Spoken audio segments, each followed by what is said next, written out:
Assalomu alaykum. Anglayotganinglar Türmə xatirləri Məhbus ruhlar. Abdori Abduvali Ayub. Seni o'g'il bola deb tuqqan. 2014-yil 11-iyul. Ürümçi. Beşimdin qara xaltini alganda, uzun koridorda akamni ko'rib, o'zimni ching tutib oldim va ishkallangan qo'llarimni yurakimga qo'yib salom qildim. Akam sotqa men amroq ikki rangda oq ishdan ko'k ko'ylak kiyib kepti.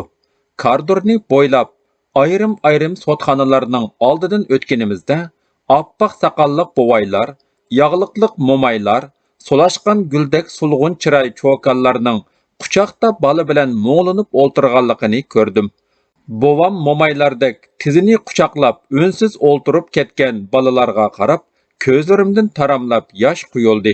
Ular dadam, anamga o'xshaydi. Ularning mo'linib o'ltirishlari ayolim va qizlarimdekla ko'rinib ketdi.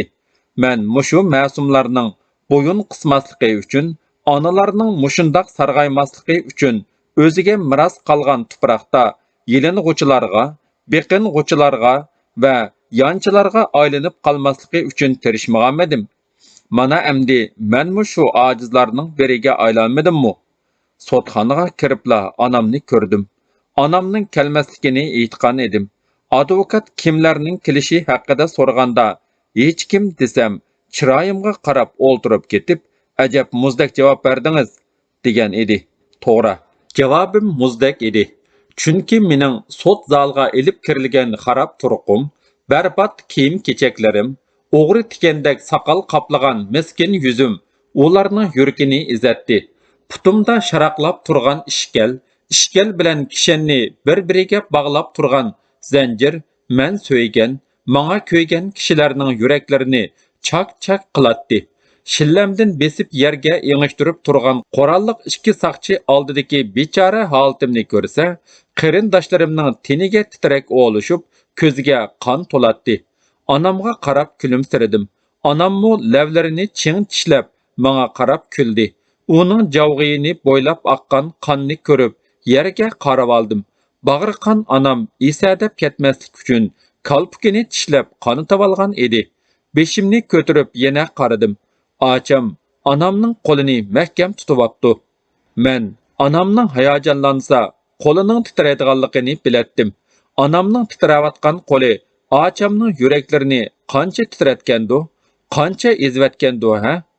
Acham ko'zaynikini surtgan bo'lib, yerga qarab oldi. Ko'zlaridan marjandek to'kilayotgan yoshlarni surtishni unutib, menga qarab qetib o'ltirib qolgan ayolimga qaradim. Ayolim yig'lab, yenida o'ltirgan achisi qo'liga tutqizgan qo'lyaqliqni unutgan edi. Ona til shirkatini billa qurib tutilgan sabdoshlar Dilyor Obul, Mehmet Sidiq Abdurshid va men uchaylan qatorlashib so'roqchining oldida o'ltirdik. Jinoyatlarimiz bir-birlab o'qib o'tildi va bizdan tushunmaganligimiz so'raldi. Oldingi qitimliq saxta sotda bularni bir qitim anglaganimiz uchun hammaylan bir og'izdan tasdiqlaymiz deb o'ylagan edim. Ammo Dilyorning javobi hammaylarni hang-tang qoldirdi. U bundan burun o'qib bergan barliq qog'ozlar xanzuch edi. Bu qitim ona tilimizda ekan, shunga to'liq tushundim, dedi. Do'stimning sot maydonidami ona til davosida ching turishi, bayotin biri qalbimni chulg'agan azob tumanlarini biroqla yo'q qildi. Faxr bilan uning mag'rur ko'zlariga qaradim. U ko'zlar burunqidekla qat'iy, tamkin, mungluq edi. Mehmet Sidiqning chochlari butunlay digudek oqirib ketgan edi. Dilyorning qaysarona javobi unimi so'yindirdi bo'lg'ay, bilingidek ovoz chiqarib kuldi. Ayrim jinoyatlarimiz haqida savollar so'ralgandimi, hech bir yangilik bo'lmadi. 2 hafta burun qo'yilgan teatr qayta o'ynalmoqda edi.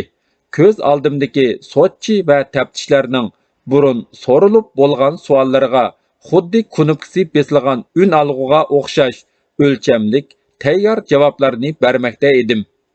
Og'zim so'roqchi, taftish va advokatlarning so'raganlariga inkos qaytarayotgan bilan xiyolim keynida meni ko'rib turgan so'yimliklarda edi.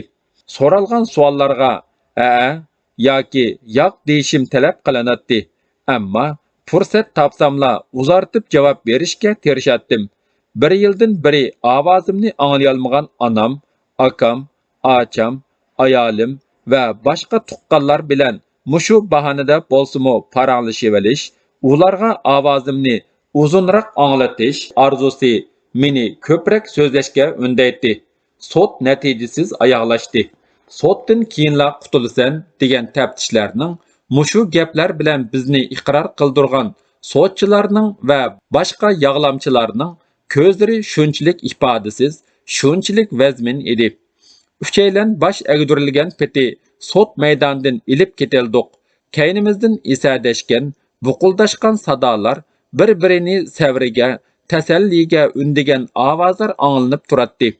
Sotxonadan koridorga ilib chiqilganda Dilyorning onasi tuyuqsiz kelib, o'g'liga eslamoqchi bo'lib qo'lini so'zivdi.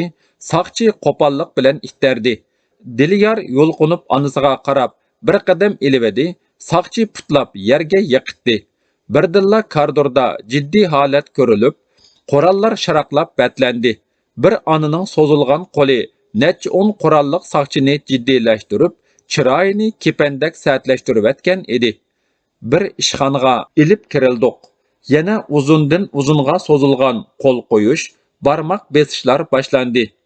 Aralıqda bir xodim kirib, men qo'l qo'yayotgan qog'ozlarga qargan bo'lib, "Onangiz sizdan 2 dunyo rozi ekan, ammo sotda shirkatning hisobidan xabarsizman" deganingizni yoqtirmabdi. Men o'g'il bola deb tuqqan, qilgan ishiga maydasini kirib turib ega bo'lsin deydi, deb qo'yib chiqib ketdi. U kuni sotxonaga onamning oldiga 3 qatim kiribmi, onamning, ayolimning, ochamning yig'layotganligini ko'ribmi, ularga tik beqib qargan, yig'lamagan edim. Onamning bu gapini anglab, ko'z yoshlarimni tutolmadim. Onam mendan rozi ekan va menga mushu holdimi mardlik, samimiylikni askartibdi, deb o'yladim.